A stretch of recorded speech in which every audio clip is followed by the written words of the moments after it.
Je souhaiterais aujourd'hui partager avec vous un message intitulé « Marathon vers le paradis ». Le passage biblique d'aujourd'hui est tiré de Hébreux 12, 1-2. Lisons-les ensemble. Nous donc aussi, puisque nous sommes environnés d'une si grande nuée de témoins, rejetons tout fardeau, et le péché qui nous enveloppe si facilement, et courons avec persévérance dans la carrière qui nous est ouverte. Ayant les regards sur Jésus, le chef et le consommateur de la foi, qui, en vue de la joie qui lui était réservée, a souffert la croix, méprisé l'ignominie, et s'est assis à la droite du trône de Dieu. Aux récents Jeux asiatiques d'Hiroshima, lors de l'épreuve phare du marathon, notre coureur coréen Hwang Young-jio a remporté la médaille d'or en arrivant premier. Tandis que Kim Jae-myung a terminé troisième, empochant ainsi la médaille de bronze, apportant joie et fierté à toute la nation. Ce succès a plongé le Japon dans un état de deuil, tandis que notre pays s'est retrouvé en pleine célébration.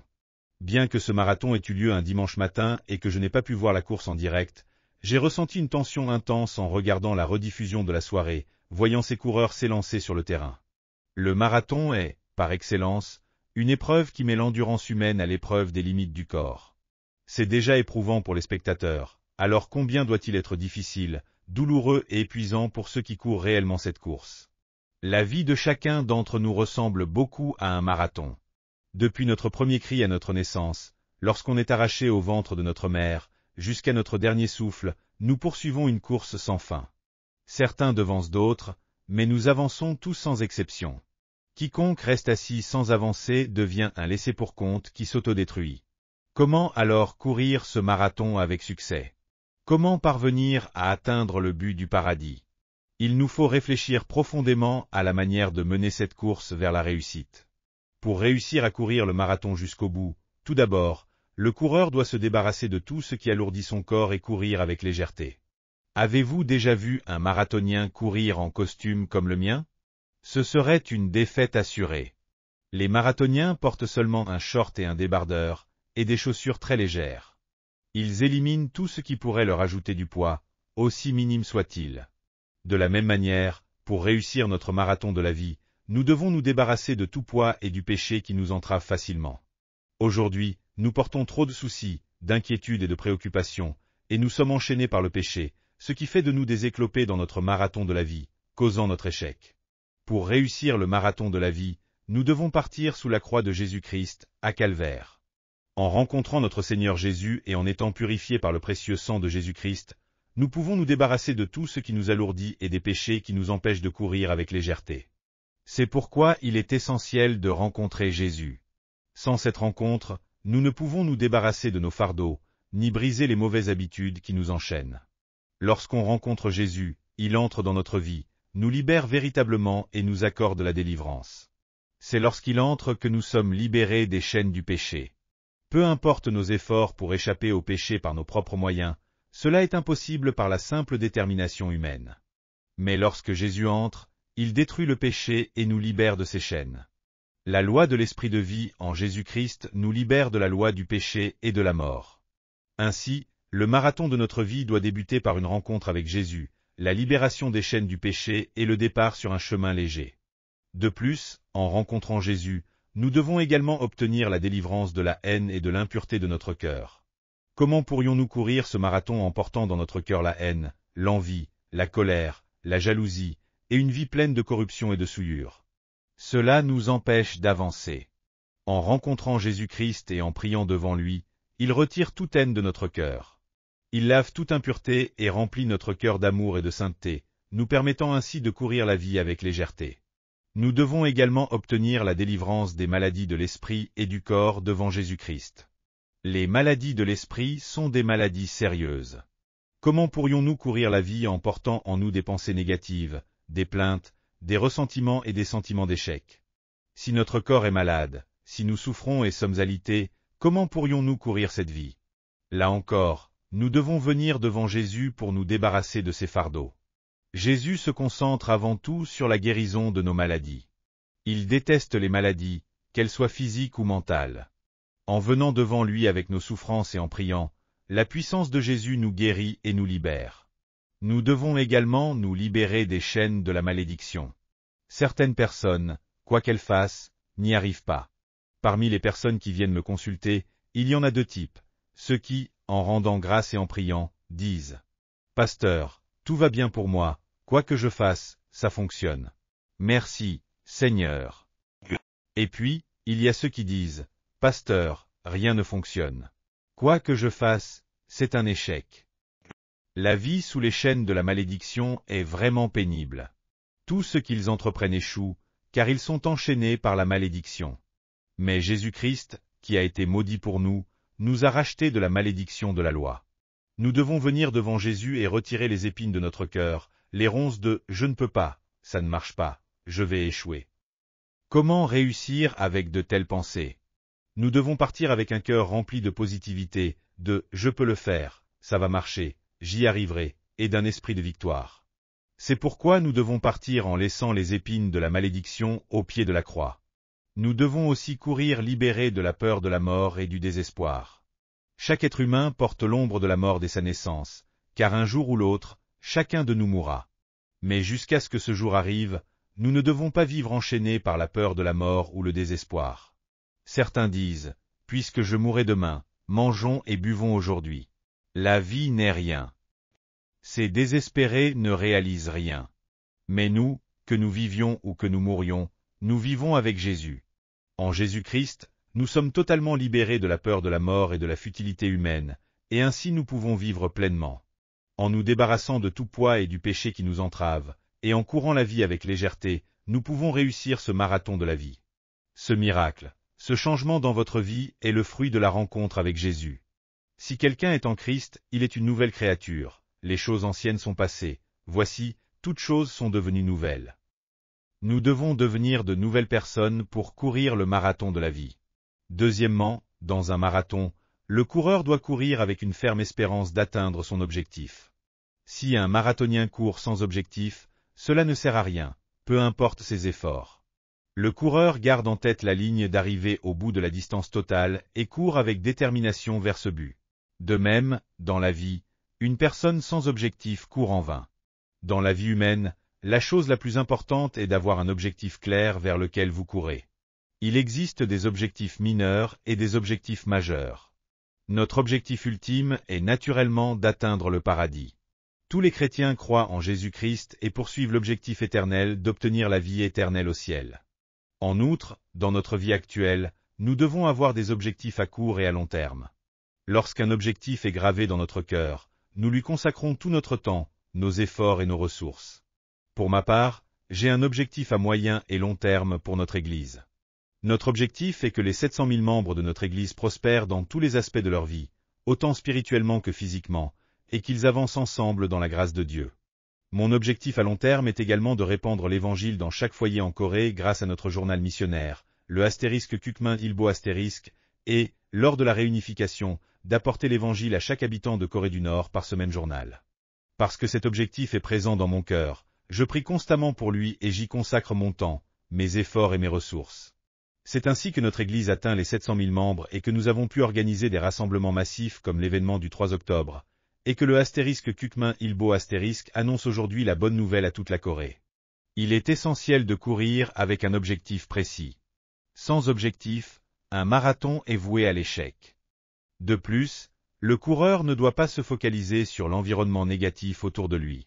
Un marathonien ne peut pas se plaindre en disant « Pourquoi le chemin est-il si accidenté ? Qui a choisi un tel parcours ? Pourquoi la pente est-elle si raide ? Pourquoi le chemin est-il si large ou au contraire si étroit ? Pourquoi courir un jour si froid ou si chaud ? Pourquoi l'humidité est-elle si élevée ou au contraire si basse ? S'il passe son temps à se plaindre ainsi, il ne réussira pas le marathon. Peu importe les obstacles, il doit les surmonter de manière positive.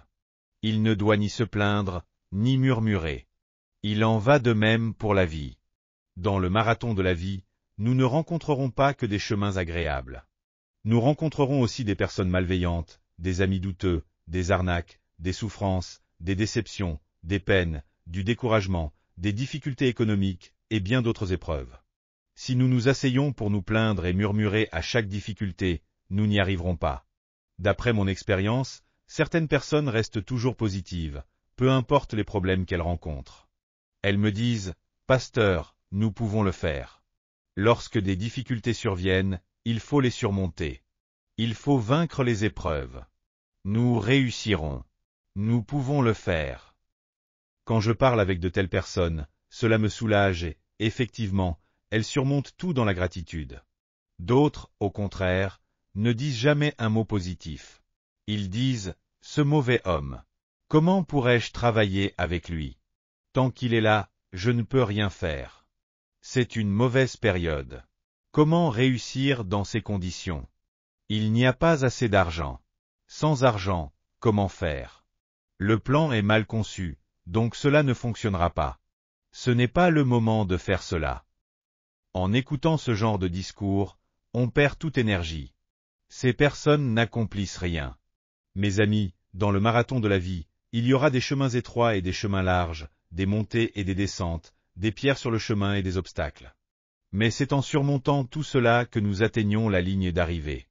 Les aspects négatifs de notre environnement sont des opportunités que Dieu nous envoie pour que nous les surmontions. Par conséquent, au lieu de se plaindre, nous devons accueillir les difficultés avec gratitude, sachant que ces épreuves sont des occasions de renforcer notre foi et d'avancer. Nous devons les accepter, prier, et les intégrer dans notre vie. Il est important d'avoir un cœur clair, lumineux, positif, créatif et productif. S'il y a une rivière, nous la traversons en bateau. S'il n'y a pas de bateau, nous la traversons à la nage. S'il y a une montagne, nous la gravissons. Si cela est impossible, nous la contournons. Si nous ne pouvons pas la contourner, nous perçons un tunnel. Et si nous ne pouvons même pas percer un tunnel, nous prions pour que la montagne se change en or devant nous. Il est essentiel de ne jamais voir la vie de manière négative. Chaque situation est une opportunité que Dieu nous donne pour nous améliorer. Ainsi, dans le marathon de la vie, les épreuves et les difficultés sont là pour que nous les surmontions, pour que nous en tirions plus de force et réussissions. Ne regardez jamais la vie de manière négative en disant « Je ne peux pas, je n'y arriverai pas, je suis incapable, je suis un perdant ». Ceux qui pensent ainsi n'atteindront jamais la ligne d'arrivée du marathon de la vie. C'est pourquoi je vous encourage à donner le meilleur de vous-même, en vous rappelant que « je puis tout par celui qui me fortifie » et que, si tu peux, tout est possible à celui qui croit. Je vous exhorte, au nom du Seigneur, à prier avec ferveur et à avancer dans la foi. Troisièmement, un coureur de marathon ne doit pas se précipiter. Si un marathonien perd son rythme et court dans la précipitation, il risque de se retirer ou d'échouer en cours de route. Lors du marathon d'Hiroshima, les coureurs Wang Yungjio et Kim Jae-yong ont élaboré une stratégie.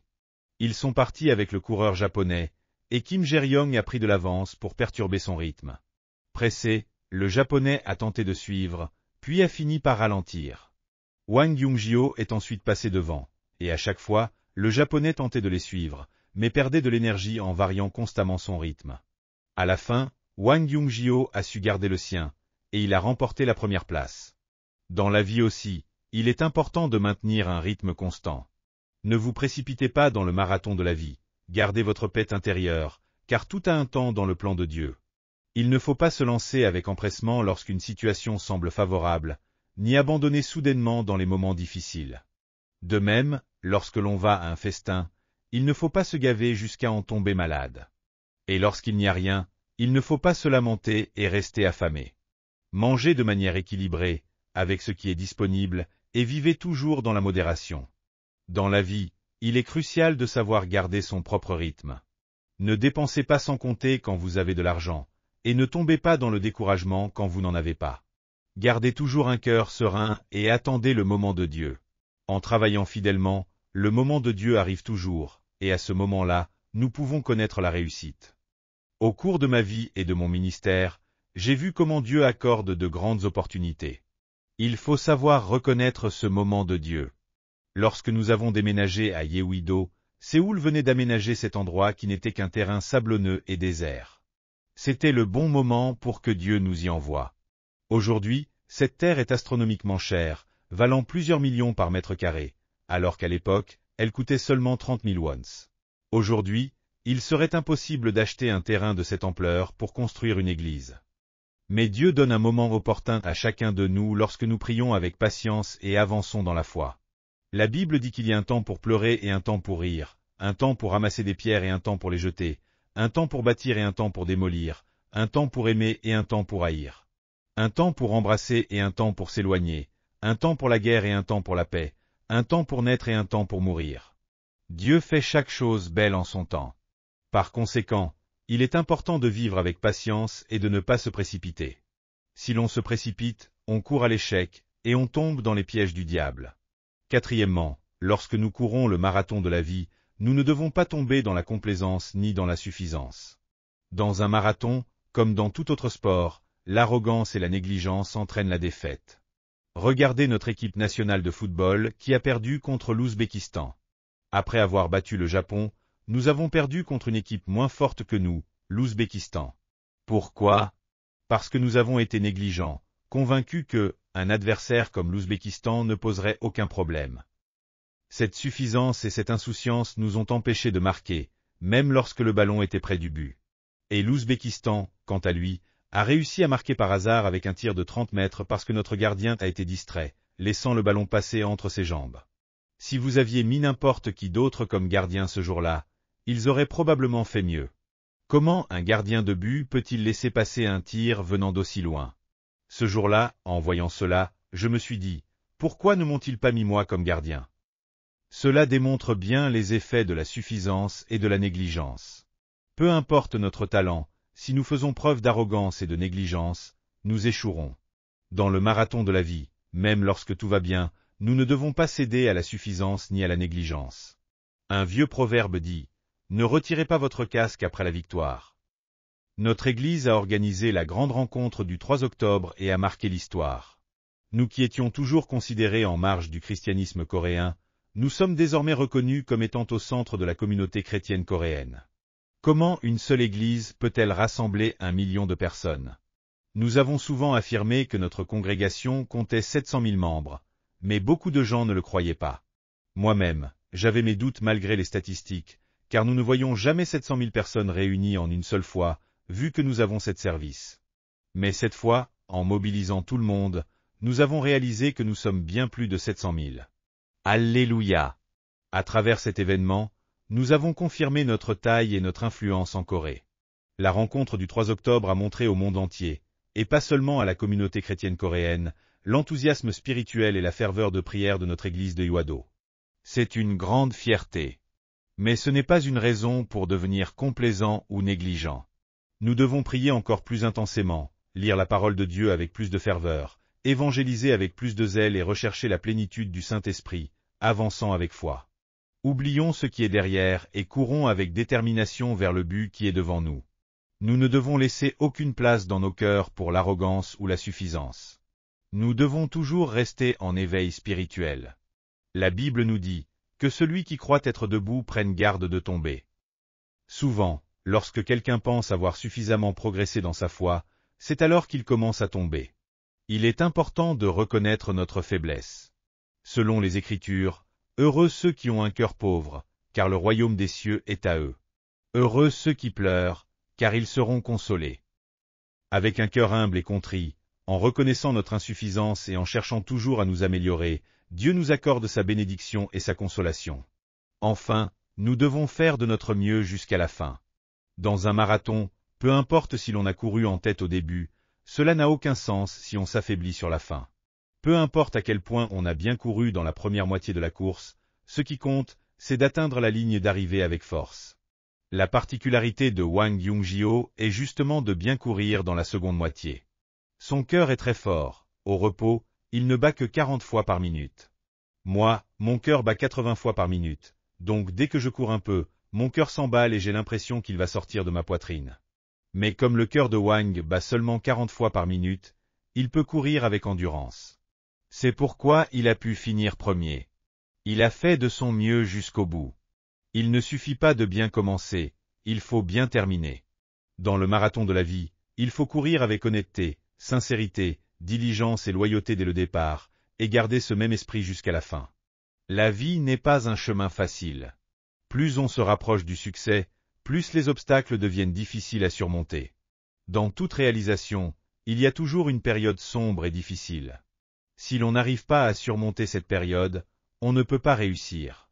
Les épreuves surviennent inévitablement, et lorsque les difficultés deviennent intenses, beaucoup abandonnent en chemin. J'ai lu l'histoire d'un homme qui a tenté de développer une mine d'or au Colorado, aux États-Unis. Après avoir découvert la présence d'or, il a vendu tous ses biens et emprunté de l'argent à la banque pour acheter des machines et commencer l'exploitation de la mine.